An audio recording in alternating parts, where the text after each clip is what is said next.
Reading a part of a chapter called Back in the Train from Sushil's book. Firstly, I want to thank you all for inviting me here. Pleasure. Thank you. Pleasure. And Absolutely. congratulations, Thank hearty you. congratulations on Thank the launch of this book. It's a Yeah. very valuable contribution to Sindhi studies. Thank you. Thank you so Okay. much. Tanvi. Yeah. So we'll start with Back in the Train. On the open land, across the vast countryside, two dark railway tracks ran parallel to each other. A few Sindhi refugees stood beside them, waiting for the Meerut Kolhapur train. This was not the main railway line connecting to other parts of India, but a meter gauge line laid by the rulers of Kolhapur state in the 19th century. The only train that ran on these tracks was between Meerut and Kolhapur. The group of refugees waiting for the train grew, but there was no hubbub, no commotion. For these people, everything here was new. The land was new, the sky was new, the railway tracks were new. They stood, waiting, subdued by the unfamiliarity of the place. A large yellow wooden board proclaimed the railway station to be Valivade Halt. Other than the board, the platform and the long tracks extending on either side, there was none of the bustle or activity usually seen at a railway station. Gandhinagar camp was close to the station. The camp was a part of Alivade village, but it was bordered by two other villages, Muchingi and Shiroli. While Valivade and Muchingi lay in Karveer Taluka, Shiroli was in Hatkarangle Taluka.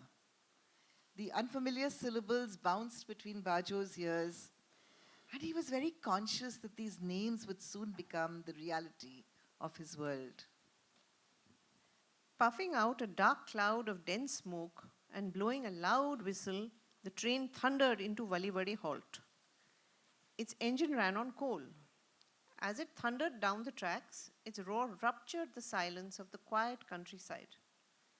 Its arrival on the platform muffled conversation, and the refugees prepared to embark. Only a few passengers alighted, so people from the camp boarded at a leisurely pace. The train was in no hurry to move, even after they had all boarded, because men and women from the surrounding villages had walked up to the station with empty cans and were waiting for the train too. They held out their cans, and water from the engine sprayed into them with full force, filling one after the other. Bajo looked out of his window, observing the sight with a childlike wonder.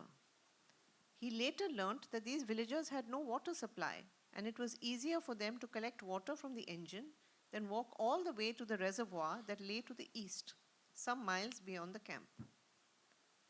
The shrill whistle blew again, and more clouds of dark smoke arose. More coal was loaded into the blazing engine, and it began to move, pulling the passenger coaches behind it. Bajo, Anand, and Tehel sat next to each other on the wooden seat, chatting. The other passengers whispered nervously to each other. These were the refugees people had been talking about, weren't they? They looked so large and strong. And they were homeless. They were hungry, starving. Were these homeless pariahs from an alien land going to pounce on them, attack them, steal from them to feed themselves? The expression on their faces betrayed their fear. Bajo tried to initiate conversation with one of the men facing them. What is the population of this place? He asked in Hindustani. There was no response, no reaction. Fleeting expressions of bewilderment and anxiety passed over their faces. Bajo thought that perhaps they could not understand the words he had spoken. Making it simpler, he asked again, how many people live in this town? But they were not listening to him. They looked anxious. Exchanging glances with one another, one of them got up without saying anything and went to stand near the door of the compartment. The others also got ready to leave. Bajo asked, are you not residents of this area? आम्हासनं काय B माहिती नाही. काय B माहिती नाही. We don't know anything. The words were unfamiliar, but the meaning was clear as they huddled together near the door with expressions of fear on their faces. one whispered, Leka, घड्याळ काढून खिशात ठेव, लपव की. Remove your wristwatch and hide it in your pocket. Surreptitiously, he removed the watch and put it in the pocket. तुझ्या अंगठीचं काय? Your ring? Turning away from the three refugees, the man pulled out his ring and hid it in his pocket. जरा थांब, जाऊन येतो. Just a minute. I have to go to the toilet. And he rushed into the loo. And now the man standing all alone at the door began perspiring profusely, despite the breeze blowing through the running train. Thank you so much. Thank you, Nandita. Thank you. Thank you. Thank you, Nandita.